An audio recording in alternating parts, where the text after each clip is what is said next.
Miss Holiday, take one marker. Kramer, take one, Mark. If there's anything I ask you don't want to answer, that's totally fine.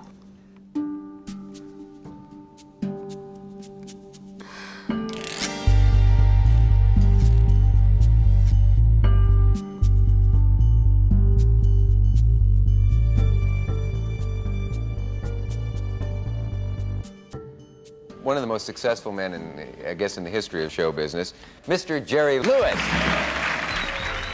Jerry Lewis, the lovable and daffy leading man in films such as The Nutty Professor and The Bellboy. Lewis's popularity soared when he teamed up with Dean Martin to become one of the most beloved comedy teams of all time. You want to come up for me? We ain't got any!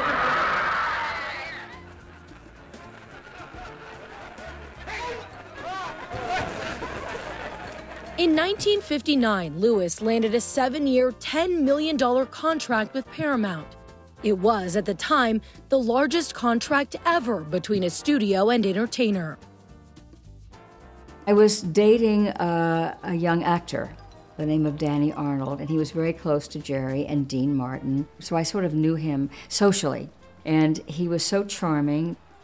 I worked with a lot of leading men, you know. I worked with John Wayne, and I worked with, Clint Eastwood. So I had a call from my agency, William Morris, and they said, Mr. Lewis, he'd like to offer you to play his leading lady, Karen, in his film he's getting ready to shoot. He was a major film star, plus comedian, plus, he was just an icon of the day. And he did tell great stories for families. It was Disney. I said, okay, I'll meet with him. So I did. And he said, here's what I'm going to do. I'm going to triple your salary 3 times. I'm going to have Edith Head, who was, of course, the top designer in our industry, make all your clothes. I'm going to give you a fantastic dressing room.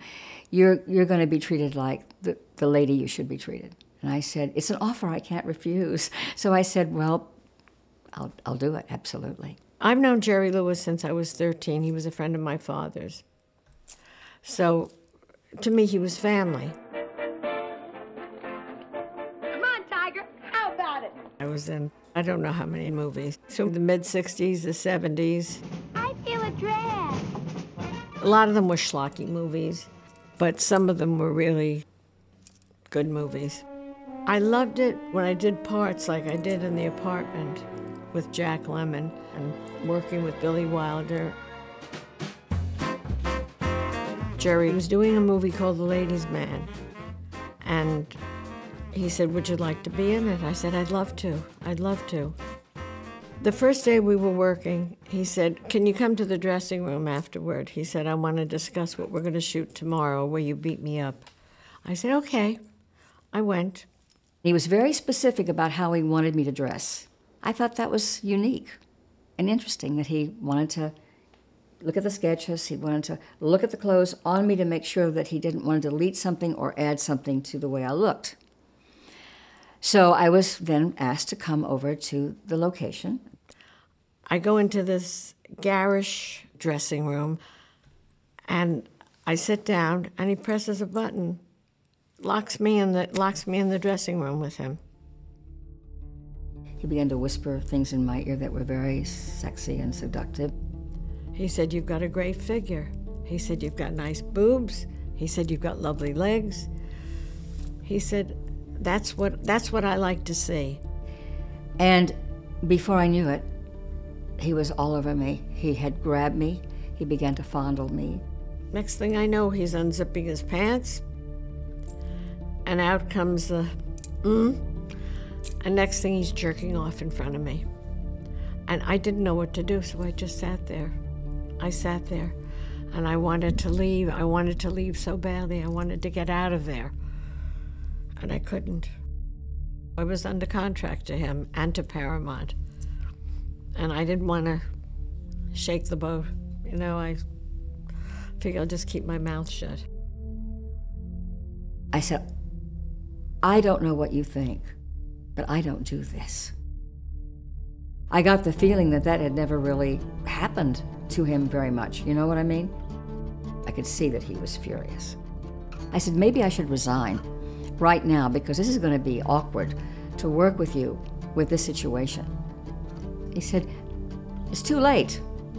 You already signed the contract and we're going to go ahead with this. That's my punishment. No one was allowed to speak to me on that set or they would be fired. That was told to me the second day I was there. He wanted to win in whatever way he could win. He wanted to win. Win the girl, win the moment, put me in my place to let him know, I'm the boss here, you'll do as I say, and if you don't, this is how I punish you. It made me very depressed, and I didn't want to date. I didn't want to go on dates. Wasn't good. Had other problems too. I'm going to tell you a story about a different actor. I was in a group to study acting. After the first night, everybody was given a piece of paper with everybody's name and with their address on it. One day, all of a sudden, there's somebody at my door, at the screen door. And this is the God's honest truth.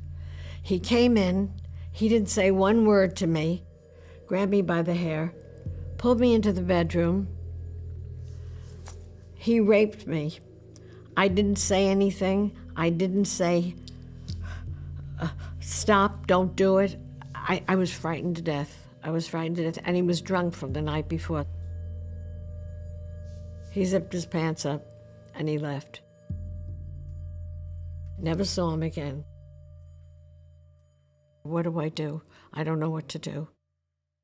I was intimidated by most of these men. It was very difficult for me. I don't look like the type that would be intimidated, but I was. Believe it or not, I was shy.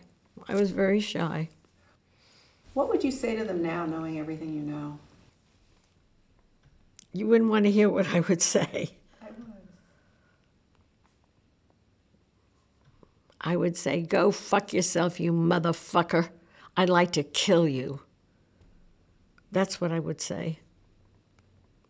Or if anybody tried to touch me, I'd probably kick them right between the legs or punch them.